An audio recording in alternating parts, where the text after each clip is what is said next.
Salut tout le monde, j'espère que vous allez bien les amis. On se retrouve pour une nouvelle vidéo. On va démarrer avec les unes des quotidiens madrilènes. Le quotidien Marca qui titre Se queda corto, l'Atlético reste à quai. Les colchoneros sont éliminés de la Coupe du Monde des clubs en phase de groupe. Malgré une victoire hier 1-0 face à Botafogo, l'Atlético ne passera pas la phase de groupe. C'est le club brésilien de Botafogo et le Paris Saint-Germain qui sont qualifiés pour les huitièmes. Donc le Real est dorénavant le seul représentant espagnol lors de cette Coupe du Monde des clubs. Deux informations qui concernent le Real, c'est ici en bas. La Federación piensa en Raúl para la Sub-21. La fédération espagnole pense pourquoi pas à offrir le poste donc de sélectionneur U21 à Raoul. On n'a pour le moment aucune information sur l'identité du futur challenge pour Raoul. On imagine qu'il va trouver un banc de touche, mais pour le moment pas plus d'informations. On savait il y a 2-3 semaines que des équipes, notamment en Allemagne, étaient intéressées. Maintenant, on n'a pas eu beaucoup plus d'informations.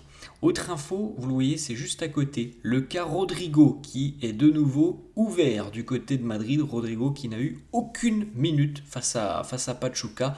Évidemment, la presse en fait des gros titres parce que on imaginait certainement quand même que Rodrigo allait avoir un petit peu de temps de jeu. Surtout que on voit Brahim Diaz, on voit Arda Güler et d'ailleurs Arda et Brahim ont marqué des points. Rodrigo, lui, n'a pas joué. Donc c'est un peu particulier quand on connaît le climat autour de Rodrigo depuis quelques semaines. Et il y a eu quand même beaucoup de rumeurs de départ. Alors, on l'a évoqué un petit peu sur la chaîne, les prises de position de Rodrigo sur les réseaux sociaux nous font penser qu'il souhaite continuer au Real. Mais on est quand même dans une situation assez particulière entre Rodrigo et le club. La une de As qui titre A casa por un mal día. L'Atlético rentre à la maison. Autre information, c'est en haut, le Real, rénovation imprescindible. Le Real voit la prolongation de Thibaut Courtois comme quelque chose de prioritaire, notamment après encore une fois la belle prestation du Belge face à Pachuca. Les 10 arrêts de Thibaut Courtois face à Pachuca ont évidemment poussé encore un peu plus les dirigeants à accélérer les discussions autour de la prolongation de contrat du gardien belge. Ensuite, les amis, on jette un petit coup d'œil pour le moment. Alors, la phase de groupe n'est pas terminée, évidemment. Il reste encore pas mal de matchs, notamment pour le Real. Il va falloir attendre encore 3 jours. Mais en tout cas, on a déjà les deux premières affiches des huitièmes de finale de cette Coupe du Monde des clubs. On a Palmeiras face à Botafogo. Donc, je suis persuadé que du côté du Brésil, ça ne doit pas ravir tout le monde parce que, encore une fois, déjà quand nous on est en Ligue des Champions, et on va en parler d'ailleurs les amis, et qu'on affronte Manchester City tous les ans, bon, c'est pas très drôle. Au bout d'un moment on a envie d'affronter d'autres équipes. Donc quand tu te retrouves dans une Coupe du Monde des clubs et dès les huitièmes tu as un affrontement 100% brésilien, je suis pas sûr que ça soit très, très intéressant justement pour le football. En revanche, l'autre duel est un peu plus intéressant. Le Paris Saint-Germain affrontera l'Inter Miami de Lionel Messi, donc les retrouvailles entre Messi et le Paris Saint-Germain. Et ce qui est intéressant aussi, c'est qu'à l'heure actuelle, les amis, il reste la dernière journée, mais si les choses ne bougent pas, le Real Madrid que vous voyez de l'autre côté affrontera Manchester City. Waouh, c'est magnifique les amis. On est tous très impatients encore une fois de retrouver City. Franchement les amis, c'est usant. J'espère que le classement bougera un petit peu et qu'on ne retrouvera pas City en huitième parce que moi personnellement j'ai envie d'affronter une autre équipe. Voilà, City, on les joue tous les ans en Ligue des Champions. Si c'est encore pour les retrouver lors de la Coupe du Monde des clubs, franchement ça ne m'intéresse pas. Donc j'espère que ça ne sera pas City parce que tout simplement j'ai envie que le Real affronte une autre équipe. Voilà, City c'est tous les ans en Ligue des Champions, tous les ans match aller-retour. Voilà, c'est un peu saoulant, franchement. Donc on verra bien le classement final dans quelques jours maintenant. Mais pour le moment, les amis, le Real affronterait Manchester City. Ensuite, on a 2-3 informations qui nous viennent de l'entraînement d'hier. Et 3 informations très positives. Premièrement, Eduardo Camavinga, retour à l'entraînement collectif hier pour Eduardo Camavinga. Dani Carvajal, il en est de même. Il s'est entraîné avec le groupe, retour à l'entraînement collectif. Et pour Kylian Mbappé, retour à l'entraînement hier, mais un retour à l'entraînement qui va être évidemment scruté par tous les médecins du club parce qu'il faut regarder les amis le petit comparatif de Kylian Mbappé il y a à peine 10 jours et Kylian Mbappé hier. Regardez surtout les amis au niveau des cuisses et des mollets. La perte de masse musculaire enregistrée par Mbappé en l'espace d'une semaine. Il a eu ce fameux virus, cette gastro-entérite aiguë pendant une grosse semaine. Et regardez ce que une maladie peut faire en une semaine. Voilà, la perte de masse musculaire assez importante de Mbappé. Ça va très vite, hein, les amis. On peut penser qu'une gastro, c'est pas grand-chose, mais quand on ne peut rien manger et quand on est alité pendant quelques jours, en une semaine, on perd énormément de masse musculaire et c'est ce qui est arrivé à Kylian Mbappé. Donc il va être évidemment scruté par tous les médecins et préparateurs physiques du club parce que quand même la photo est... Le comparatif, les amis, en l'espace de à peine 10 jours est quand même très impressionnant. Hein, quand vous voyez le Kylian à gauche avec les mollets très musclés et celui à droite où on voit qu'il y a quasiment la moitié moins de masse musculaire, c'est quand même très impressionnant.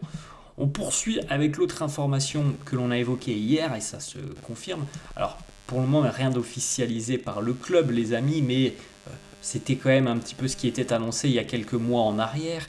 L'absence de Jude Bellingham en cause de son opération au niveau de l'épaule qui devrait donc avoir lieu après la Coupe du Monde des clubs, c'est une absence qui sera très importante et préjudiciable pour le Real parce qu'on annonce entre 3 et 4 mois d'absence. Hier, moi, je vous parlais de 2 mois, ça serait peut-être même plus, donc c'est quand même évidemment un gros coup dur pour le Real. Ensuite, les amis, la réaction de Jude Bellingham lorsque une journaliste lui dit que Trent est son bestie, son meilleur ami. Voilà, grand sourire pour Jude sur ce petit moment sympa. D'ailleurs, Trent, voilà, petite photo de Trent hier à l'entraînement. Les derniers jours aussi, il faut en profiter, les amis. Les derniers jours, peut-être que Lucas démarrera la rencontre en tant que titulaire face à Salzbourg. On verra. Je présume que Xabi Alonso va faire quand même 2 ou 3 changements face à Salzbourg, donc ça sera peut-être le moment de retrouver Lucas titulaire, affaire à suivre. Raúl Asensio qui réagit sur les réseaux sociaux après son début de compétition assez délicat. Il nous dit évidemment ce n'est pas le début de compétition que je souhaitais, mais je n'ai aucun doute sur le fait que je vais changer les choses. Il est maintenant temps de travailler encore plus dur pour continuer à grandir, à progresser. Merci à tous pour vos messages. Normalement, Raúl Asensio évidemment sera suspendu pour la 3e journée face aux Autrichiens de Salzbourg. Autre stat les amis, alors là c'est plutôt très intéressant et on l'a déjà un petit peu évoqué, Dean Huijsen qui est tout de même sur cette Coupe du Monde des clubs, après donc 2 matchs au Real Madrid, il n'y a pas eu de période d'adaptation, il est arrivé, au bout de 2 jours il était titularisé, donc il a fait 2 matchs. Dean Huijsen est donc du côté du Real Madrid le numéro 1 en passe qui casse des lignes, passe qui casse des lignes dans le dernier tiers du terrain adverse, passe réussie, dégagement et dégagement de la tête. Il est numéro 1 dans toutes ces statistiques, les amis, du côté du Real. Voilà, ça pose un petit peu les contours du débat sur Dean Huijsen. Grosse activité défensive, c'est logique, c'est un défenseur, c'est ce qu'on lui demande, c'est son activité première, mais on voit aussi à quel point il est capable d'apporter offensivement. Les records là, de passes qui cassent des lignes dans le dernier tiers du terrain adverse, vous voyez souvent les amis, son aisance balle au pied, il est quand même très intelligent avec le ballon et a une faculté assez impressionnante à éliminer l'adversaire très aisément. Ensuite, petite information pour Thibaut Courtois, il est nommé dans l'équipe type de la semaine de cette Coupe du Monde des clubs, c'est le seul madrilène d'ailleurs qui est nommé. Autre information, on va les amis du côté de Liverpool, les Reds de Liverpool qui ont très peur du Real Madrid sur le dossier Ibrahima Konaté.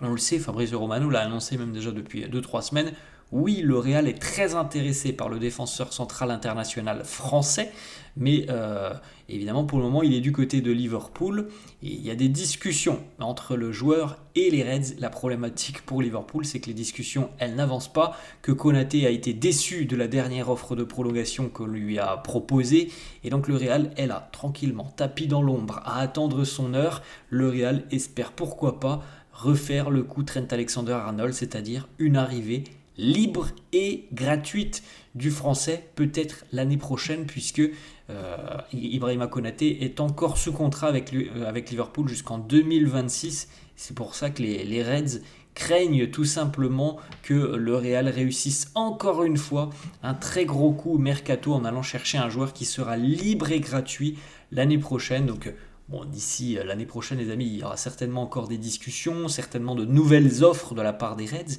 Mais en tout cas, à l'heure actuelle, du côté de Liverpool, on est déjà très inquiet de la prise de position du Real qui a déjà fait passer le message. Si tu ne prolonges pas, t'inquiète pas, on t'attend l'année prochaine, tu pourras signer chez nous.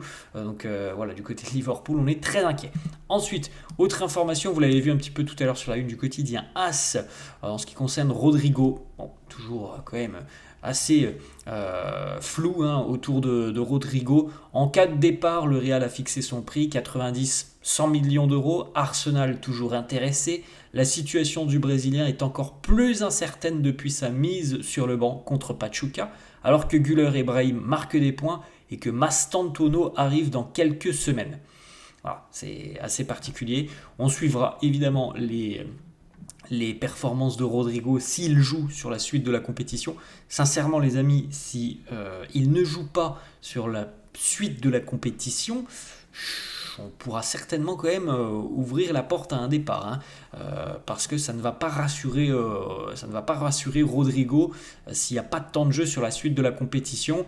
Je pense, c'est mon avis les amis, je pense qu'il va jouer face à Salzbourg en tant que titulaire. C'est mon avis, je peux me tromper comme je vous l'ai dit pour Modric. Je pense par exemple que Modric et Rodrigo vont jouer cette rencontre en tant que titulaire. On verra bien, peut-être que je me trompe, peut-être que Xabi Alonso ne fera aucun changement et qu'on aura quasiment le même 11 que face à Pachuca. Maintenant, moi je pense qu'il y aura quand même 2-3 changements et que Rodrigo notamment et Modric seront titularisés. Ensuite, on en a parlé un petit peu hier, Antonio Rüdiger, donc on n'en savait pas beaucoup hier. Antonio Rüdiger aurait été insulté par Cabral, le joueur Gustavo Cabral, le joueur de Pachuca. Maintenant, la FIFA a visiblement diligenté une enquête et a été dans l'incapacité de déterminer s'il y avait eu véritablement des insultes à caractère racial ou non. Au final, c'est parole contre parole. Rüdiger qui nous dit avoir été insulté et Cabral qui lui dit « Je lui ai dit lève-toi, espèce de... » Voilà, une insulte que vous pouvez presque dire tous les jours, mais qui n'est pas une insulte à caractère racial. Donc voilà, c'est parole contre parole maintenant entre Rüdiger et Gustavo Cabral. Une petite information financière, les amis, le Real pour le moment a déjà engrangé 38 millions de dollars, donc à peu près la même somme en euros pour cette Coupe du Monde des clubs. 35 millions au niveau de la participation, une victoire c'est 2 millions, match nul 1 million. On espère une victoire face à Salzbourg évidemment. Et puis la qualif en 8e, alors je sais pas trop c'est combien, mais on doit tourner aux alentours des 15 millions je pense pour une qualification. En 8e, 15-20 millions, donc ça sera évidemment très important. Petite information, le président Florentino Pérez a dû faire un retour du côté de Madrid pour aller assister aux funérailles de Sergio Nieto, qui était plutôt le socio du Real Madrid numéro 1 et qui nous a quitté il y a 48 heures maintenant. Il avait passé la barre des 100 ans, ce socio du Real Madrid. Il était socio du club depuis 1920, quelque chose comme ça. J'ai plus la date en tête. Je l'ai vu passer, mais j'ai oublié. Donc ça faisait très 1920 ou 1930. J'ai plus trop la date en tête. Mais voilà, c'était le socio le plus ancien de l'histoire du Real Madrid. Il nous a quitté il y a 48 heures. Donc le président est retourné du côté de Madrid pour aller assister à ses funérailles. On a vu cette photo, vous l'avez peut-être vu, ce moment lors de la rencontre entre le Real et Pachuca. On a vu un supporter visiblement du Barça qui était présent et qui est arrivé tranquillement avec son maillot de Lamine Yamal dans les tribunes.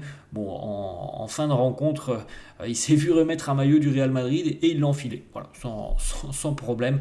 Ça s'est passé dans un climat tranquille, hein. Il n'y a pas eu d'agression ou quoi que ce soit. On termine là-dessus, c'est la fin les amis de cette vidéo. J'espère que ça vous a plu, n'hésitez pas comme d'habitude à lâcher un petit pouce bleu. N'hésitez pas non plus à vous abonner à la chaîne, je vous souhaite une très bonne journée, je vous dis à la prochaine. Ciao.